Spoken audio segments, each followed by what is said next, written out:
Hello mga kaibigan, tingnan niyo ang nangyayari sa TV. Breaking news. Nanonood kayo ng live na habulan, ang pulis ay Hinahabol ang tila isang G-Wagon ng pulis malapit sa grabe. Totoong habulan ng pulis yan! Oo, inaabol ng mga sasakyan ng pulis, ang isa pang sasakyan ng pulis. Ano? Moro, G-Wagon ang sasakyan ng pulis na to. mukhang sinusubukan ng kriminal na tumakas.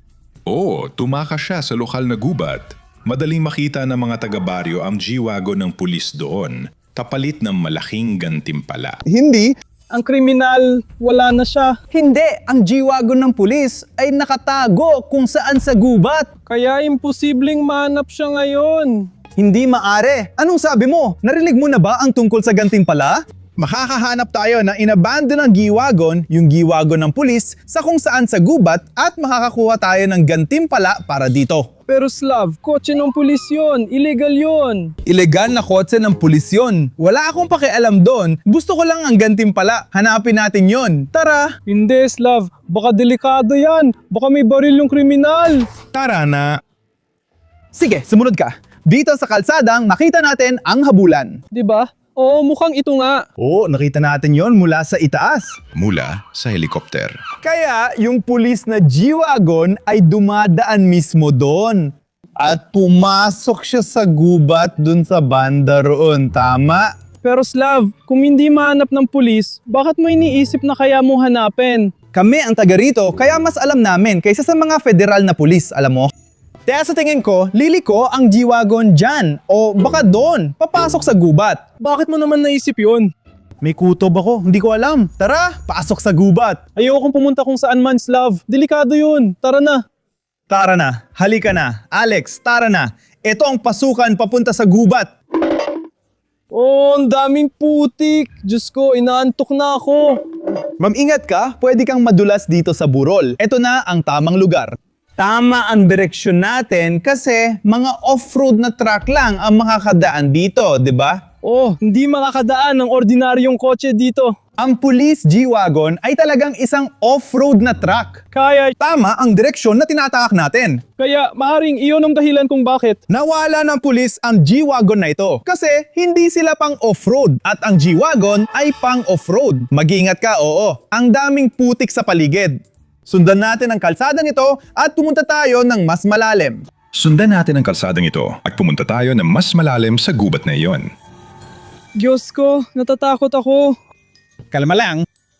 Hindi ko kaya. Oo, kaya ang daan ay parang may pupuntahan pero wala rin kasi nawala natin ang direksyon, nawala natin ang landas. Oh, naligaw tayo.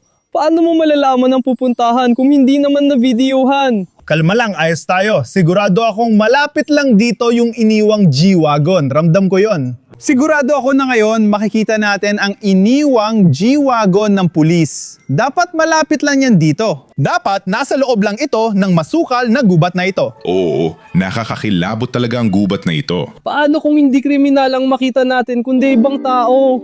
Kumalma ka. Alex, ligtas dito. Dapat ligtas magganap dito. Siguro dong makakakita tayo ng halimaw. Tumahimik ka na?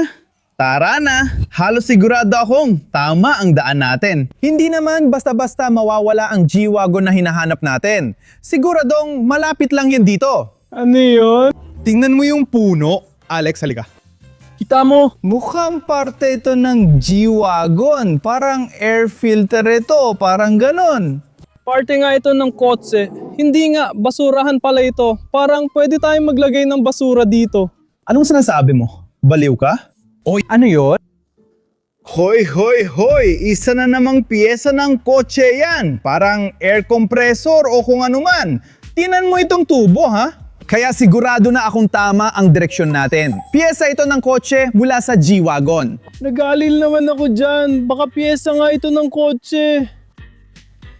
Mga pare, tingnan nyo dito. Ito ang logo ng Audi. Audi! Sigurado ka ba? Hindi maari! Mercedes G-Wagon ang hinahanap natin. Kaya mag-ingat tayo. Nasa tamang direksyon tayo. Baka itong piyesa na to. Pwede mo gamitin ang piyesa ng Audi sa Mercedes. Bakit hindi? Isa pang metal na bagay dito, siguradong G-Wagon na piyesa yan. Tama ba mga pare? Pero bakit lahat ng ito ay nasa labas ng kotse? Kasi itong taong ito ay nagmamaneho ng parang baliw. Nalalaglag lahat ng pyesa. Lahat ng mga bagay na ito ay nagkahiwa-hiwalay. Kaya ganun. Tama naman ang direksyon natin, di ba? Bakit kaya? Wow! Plakang Amerikano ito. Ibig kong sabihin, plaka ng sasakyan. Oh, kaya ito ay nakakabit sa G-Wagon at nahulog din ito. Amerikano ito at hindi naman tayo nasa Amerika. Pero ito ay isang G-Wagon ng pulis. Kaya sa tingin ko, ganitong klase ng sasakyan ng pulis ang ginagamit sa Amerika. Pwede ko ba ipagpalagay yon o hindi? Mga pare, Isulat nyo sa mga komento kung ano sa tingin nyo. Ano ang typical na sasakyan ng pulis sa Amerika? Ganito ba ang itsura o iba?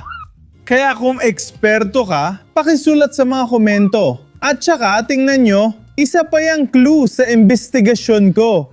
At totoo yan, 100% siguradong bahagi ito ng kotse. Bahagi ito ng sirena ng pulis, mga pare.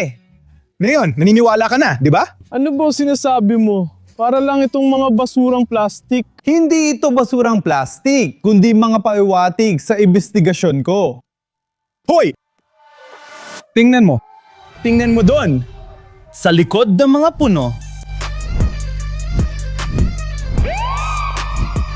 911, what's your emergency?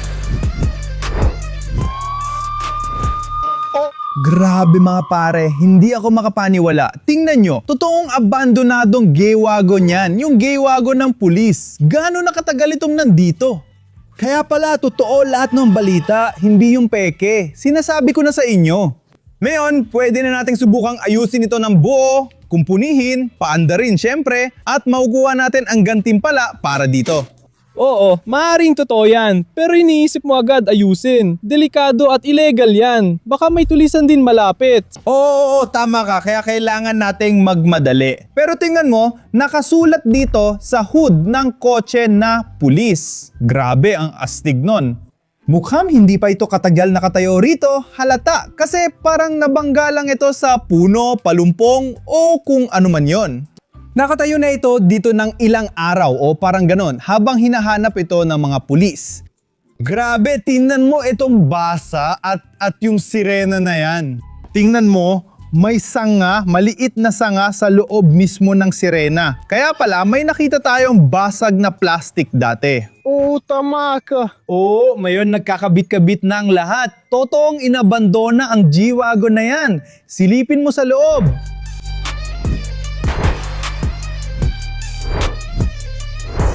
Grabe ang dumi at sobrang sira na. Hindi ka panipaniwala. Totoo talagang. May markang pulis dito. Nakalagay dito na pulis.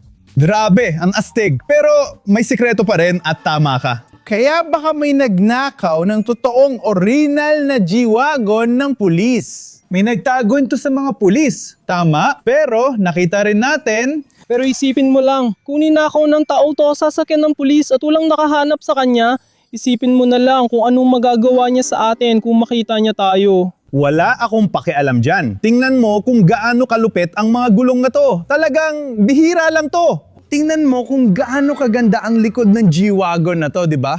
Siguro dapat subukan nating buksan para makita. Grabe, grabe. Tingnan mo. Tingnan mo lang. Ang ganda naman yan. Ang ganda talaga. May totoong posa sa loob. Patunay yon na totoong G-Wagon ng pulis ito. Astig. Slav, hindi yata magandang ideya na iwan mo ang mga fingerprint mo dito. Tara na, ayos lang yan. May pabuya para dyan. Oy, sandali. May susi ka ba para dito? Ang susi? Kilala mo pala ako. Tinatry ko lang. Bakit ako, Slav? Hindi naman ako ang biktima dito. Pero baka may connection ka sa pagnanakaw ng G-Wagon na yon. Ako? Oh, nilipat lang naman kita. Paano nangyari yon? Ikaw na ang pinaghihinalaan. Bakit ako mga pare? Kaya, Sa tingin ko, kaya ko ibalik yung police G-Wagon at ang pinaghihinalaan sa presinto at baka makakuha pa ako ng dobleng gantimpala. akala ko magkaibigan tayo, Slav. Anong ginagawa mo? Aray! Grabe, tingnan mo kung gaano kalala ang sira. Parang may mga butas ng bala yung mga pinto dito. At saka mukhang may nanira talaga nito. Pero tama naman kasi may habulan dito, di ba? Kaya siguro binangga rin ito ng ibang sasakyan ng pulis, di ba? Oo, mukhang matindi ang habulan na ito. Posibleng nagkaroon pa ng barilan. Siguradong bito talaga nangyari. Pero tingnan mo, Diyos ko! Tama ka tungkol sa barilan. Totoong baril yan mga pare, at medyo delikado yan. Balib ka ba? Anong ginagawa mo? Huwag mong hawakan tong baril. Kalma lang, ayos lang ang lahat. Mukhang naipit ito. Tingnan mo, medyo luma at madumi na rin, pati na rin ang G-Wagon. Sa tingin ko, ang sirang baril ang dahilan kung bakit tumigil na sa habulan ang magnanakaw ng kotse at nagdesisyong itago na lang ang kotseng ito dito sa gubat. Pero buksan natin ito at tingnan natin kung ano pa ang nasa loob. Mahal, sumasakit ang mga pulsuhan ko. Pakilayo mo ito sa akin. Hinanap ko pa ang susi, kumalma ka. Bakit mo naman nilagay sa akin yan sa simula pa lang? Sinusumukan ko lang kung totoo ba or hindi. Totoong G-Wagon yan. Hindi pa ako nakakita ng ganyan dati. Muka, kakaiba. At sobrang ganda din sa Isang. oras. Mga pare, tingnan nyo. Mukhang dashcam ito. Kaya mga pare, magpaabot tayo ng 10,000 likes sa video na to at ipapakita ko sa inyo kung ano ang laman ng video na yon. Kumusta ang habulan mula sa unang pananaw? Paano nagsimula ang lahat at paano naging abandonado ang truck na ito, ang G-Wagon? Kaya pindutin na ang like at mag-subscribe sa aming channel kung nanonood ka pa rin. Maraming kaganapan, mas marami pang content. Ano pagod na ako sa'yo. Sa lahat ng ito, babatukan na kita ng 10,000. Hindi. Hindi! Aray, anong ginagawa mo? Layo mo yan sa akin agad-agad. Kalma lang, ayos lang lahat. Hahanapin ko ang mga susi mo. May nakita ka na namang gamit ng pulis, di ba? At marami pang gamit ng pulis sa loob. Kung hindi mo ako istorbohin, susubukan kong hanapin ang mga susi para sa'yo. Ayos ba? Bilisan mo. Tinatry ko. May mga dokumento dito, parang mapa o kung ano man yun. Mas marami pang dokumento at gamit dito. Patunay talaga yan na galing Estados Unidos ang kotse na to. Makikita natin dito ang bandila at ang plaka, authorized bread model at iba pang mga bagay. Kaya lehitimong sasakyan talaga ito ng pulis. May nagnakaw nito pero hindi ko alam kung bakit. Slav, sa tingin ko, hindi ito magandang ideya. Baka maaresto tayo dito. Hindi. Ibabalik natin ito at makukuha ang gantimpala. Kumalma, ayos lang lahat, okay? Hindi nila maintindihan. Maraming iba't ibang bagay. Sa totoo lang, may nakita rin akong mga basyo ng bala. Tingnan mo, parang delikado, di ba? Nagkaroon ng barilan, Slav. Itabi mo na. Huwag hawakan o mag-iwan ng fingerprint. Oo, sigurado. Sa tingin ko, ninanakaw ng car thief yung kotse na parang may nangyaring bank robbery, halimbawa, di ba? Pagkatapos manakaw ng car thief ang pera, ang tanging pagkakataon niya ay nakawin ang police car para magkaroon ng habulan ng sasakyan. Kaya nagpaputok siya mula doon sa inabando ng police G-Wagon, di ba? Kaya nakuha natin ang mga basyo sa loob. Mga bagay maaaring totoo, pero pakiusap, mag-ingat ka sa paghawak ng gatilyo ng baril na to. Sige, ayon sa'yo. Pero sa wakas, may magandang balita ako. May keychain. Kaya hayaan. Kung buksan ang iyong Posas. ngayon, may maganda na tayong posas. Kaya sa tingin ko, ngayon na ang tamang oras para subukan natin patakbuhin at imaneho itong inabando ng G-Wagon. Police G-Wagon, tama ba? Buksan natin ang hood ng kotse para makita ang loob. Ganito. Tingnan mo, parang pagod na itong makina. Sana konti lang, tingnan natin dito. Pandarin mo na. Sa kasamaang palad, wala akong balang mga gamit. Pero kailangan nating paandarin ang makinang ito at umalis sa gubat na ito sa lalong madaling panahon. Dahil baka dumating ang mga tulisan. Hindi. Dahil kailangan nating makuha agad ang ating gantimpala. Sa tingin ko, hindi maiintindihan ng pulis kung bakit man nahanap at tinala sila dito sa kotse. Ibig ko sabihin... Pero sigurado akong bibigyan rin tayo ng gantimpala. Sigurado ako dyan. Hindi pa ako nakakakita ng makina na kagaya niyan dati. Kaya kailangan ko ng oras para ayusin ito at subukang ibalik sa dati. Sa tingin ko, kailangan pa rin nating magmadali. Tahimik ka na. Ginagawa ko na. May problema sa fuel pump. Sa tingin ko, may problema tayo sa kuryente. Tingnan nyo mga pare. Dito At ngayon, baka gumana na ang ignition. Subukan nating paandarin ang makina. Sa tingin ko, ang pinaka-problema natin ay pwede tayong makulong. Hindi pwede. Uy, tingnan mo ang astig na itsura nito. Ito ang upuan ng driver. Oh, ang astig at ang ganda. Gustong gusto ko ito. Sige, subukan nating paandarin ng makina. Nasaan na nga ba ang mga susi? Heto na, ito ang mga susi. Subukan nating paandarin at imaneho. Tara na! Halos nagawa na natin yon. May mali. Sa tingin ko, kailangan ko magtrabaho. Sa fuel pump, pero umiikot pa rin ang makina kaya hindi ito na-stuck. Magandang senyales ito. Pwede pa nating iligtas ang inabandona na G-Wagon. Kaya tuloy lang tayo sa pagtatrabaho sa fuel pump. Ito na yung mga pang-fuel. Hindi. Siguro ito. Tigil! Paano kung tinamaan ng bala ang makina sa barilan na to? Baka yan talaga ang problema. Sa tingin ko, kaya pa nating ayusin to. Bakit palagi kang sigurado? Eksperto ako sa kotse, profesyon ko ito. Palagi akong sigurado sa trabaho ko, kaya huwag mag-alala. Ito ang fuel pump at sa tingin ko, mapapaganda ko pa ito tulad ng sa. 2 o 3 segundo. Sa tingin ko, ire-restore natin ng buo itong abandonadong G-Wagon ng pulis at siguradong magiging napakaganda nito. Kung hindi ako nagkakamali, tama ang lahat ng ginawa ko. At ngayon, ayos na ang fuel pump na ito. Sa tingin ko, oras na para subukan ito. Tara na! Teka, huwag kalimutang ibalik ang G-Wagon sa impila ng pulis. Oo. Pero sa tingin ko, kailangan muna nating linisin ito at ayusin, di ba? Para maganda ang dating. Oh, gagawin ko. Mag-iiwan ito ng magandang impresyon sa mga pulis. Oo, kaya ngayon, kailangan nating subukang paandarin at imaneho muna ito. Tapos siguro restoration at iba pang bagay. Oo. Sa totoo lang, itong G-Wagon ng pulis ay sobrang dumi at ang daming tae. Sobrang daming dahon. At iba pang klase ng basura. Bakit nga ba nandito ito? Wala akong ideya. Subukan na natin ngayon dahil may kuryente na at gumagana lahat. Oh, nakasakay na tayo rito. Oh, ang galing! Magaling! Kaya oras na para pumunta sa base. Tara na, umalis na tayo sa gubat na ito. Umalis na tayo sa gubat na ito. Grabe, ang astig ng G-Wagon na ito. Mag-ingat sa pagdaan sa mga puno. Sige. Sa tingin ko, kailangan nating dumaan sa direksyon yon. May isa lang talagang problema. Anong klase? Maganda at astig talaga ang kotse na ito, pero mukhang medyo sira ito. Sira. Oo, wala tayong 4-wheel drive. Umaandar lang tayo gamit ang... Mga gulong sa likod. Hindi ito ganun ka off-road gaya ng dapat sana. Tingnan mo, kailangan nating subukan na.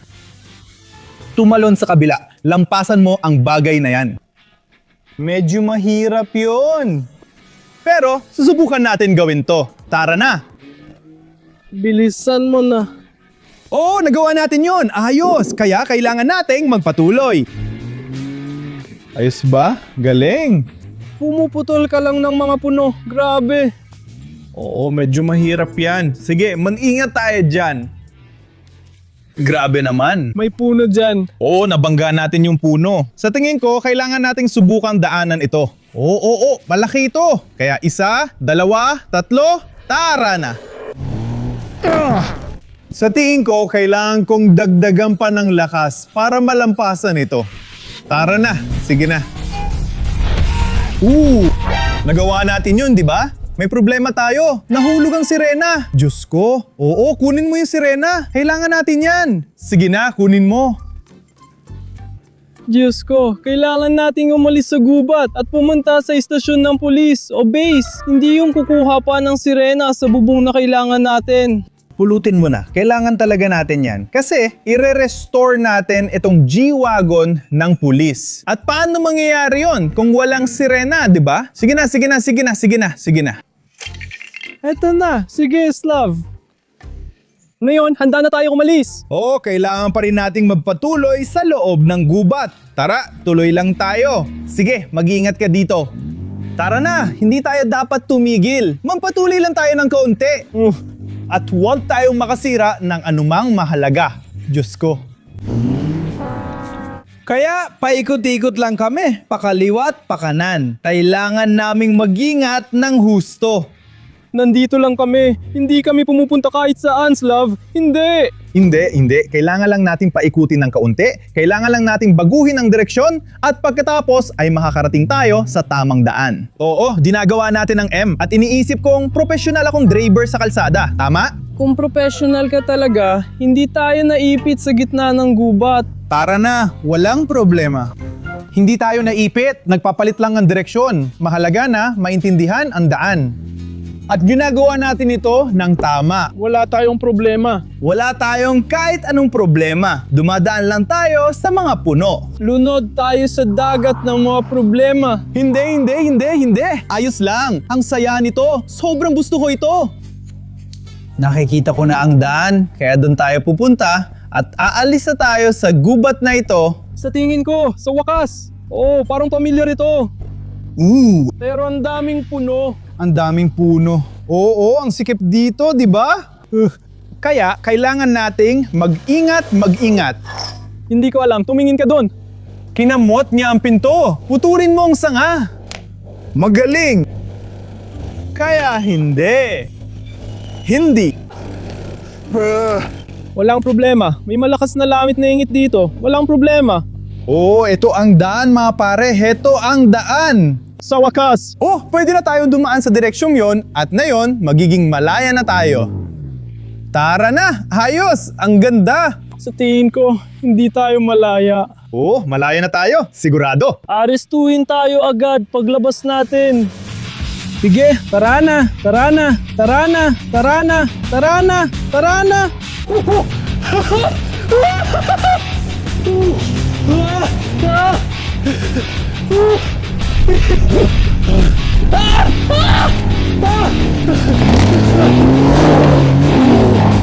Nagawa natin. Pupunta na tayo sa maze. Hindi ka paniwala. Kaya una sa lahat, nagpasya kami ibalik ang sirena dahil muntik na naming mawala ito sa gubat. Pagkatapos nun, nagpasya kaming linisin ng buo ang G-Wagon dahil dati itong inabandon ng G-Wagon ng pulis. Pero ngayon, nagpasya kaming ayusin ito ng buo para magmukha itong parang bago. Una sa lahat, inalis namin lahat ng dumi, lahat ng dahon, at lahat ng halumigmig. Kaya ngayon, mas maganda na ito. Kaya ang mga marka ng punis ay makikilala na ngayon, pero medyo sira pa rin sila. Ayusin namin sila mamaya. Pero ngayon, lagyan muna natin ng foam para mas luminis pa. Ang gandang tingnan ng pink na foam ito, pero kailangan natin itong banlawan para mas luminis pa talaga. Kaya pagkatapos malinis ng husto ang G-Wagon sa labas, oras na para lumipat sa loob at linisin ito ng buo. Inalis namin lahat ng dumi, alikabok at ilang bahagi ng kalawang mula sa mga upuan at iba pang bahagi ng loob. Ngayon, panahon na para suriin ang metal na pinagtatrabahuhan namin ng aking team bilang mga profesional. Naghihinang kami, pinuputol namin ang metal at inihahanda ang lahat sa tamang paraan.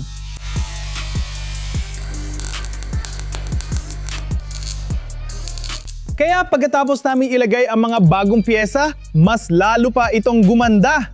Ang ganda at kintab ng bagong metal na pyesa. Pero ngayon, oras na para pinturahan ito at gawing mukhang bago ulit. Nilagyan namin ng puti at itim na pintura, syempre tulad ng dati.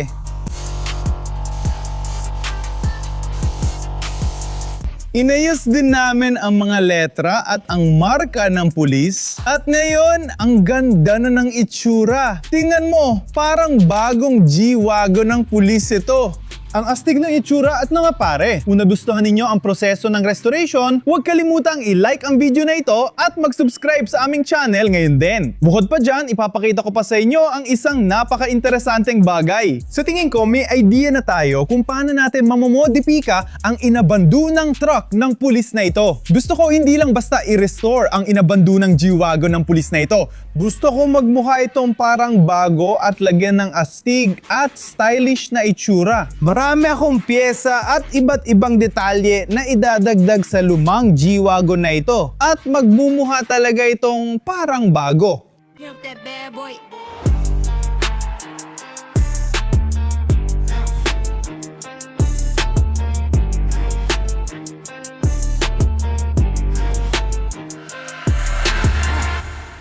Tingnan mo lang ang mga ilaw na sasakyan na ito at ang mga detalyeng ito.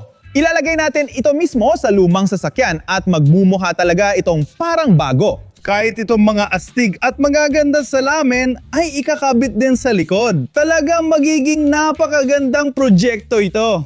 Mga tol, medyo mahirap ito. Kung gusto ninyong gawin ko, huwag kalimutang i-like ang video. Kapag nakakuha tayo ng 15,000 likes sa video na ito, gagawan ko kayo ng magandang video kung paano ko binabago ang lumang inabandona na G-Wagon at ginagawang parang bagong AMG 63. Bukod pa dyan, magiging Brabus Edition ito. Mamumuha itong sobrang mahal at sobrang astig. Astig, grabe ang cool nito. Mga kaibigan, kunin na natin agad ang 15,000 likes para mabago ni Slav ang lumang kalawangin na G-Wagon at gawing parang bagong AMG 63. Oo, sigurado ako magiging sobrang astig nito. Mamumukha itong mas maganda, parang moderno na at magiging napakaganda ng proyektong ito. Kaya mga kaibigan, nakasalalay na sa inyo lahat ito. Mag-subscribe lang kayo sa aming channel, i-like ninyo at mag-iwan ng komento. Sana nagustuhan ninyo ang video na ito. Ako nga pala si Slave at ito si Alex. Kita-kits tayo ulit. Magiging astig ang proyektong ito!